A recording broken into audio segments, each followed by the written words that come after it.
our points and perspectives. Right? And I like what Ashish said too here. I think a husband, wife form a team and they have disagreements, but they should never forget why they fell in love in the first place.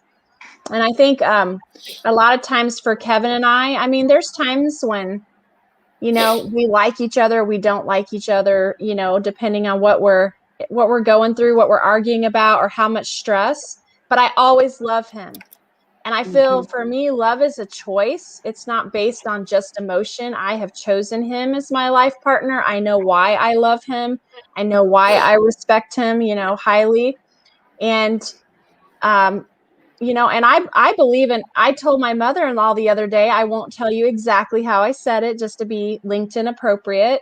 But I just said, I just kind of made a joke out of it. She goes, why do you guys argue? Why are you arguing?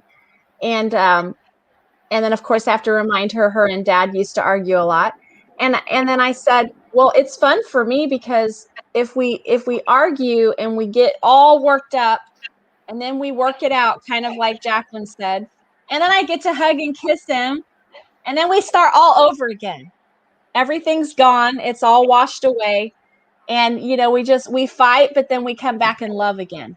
It always ends in love. It always ends in sorry. It always ends in figuring out how to work through that problem. And I think that that's very important if you love somebody.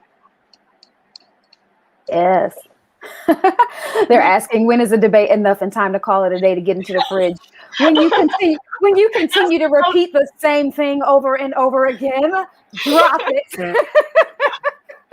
Right, when everyone has made their point and you find yourself cycling and no one's point has changed, let it go. Agree to disagree and keep it moving. And definitely getting something to eat is a wonderful opportunity. I don't know what Aldrich needs to get into the fridge.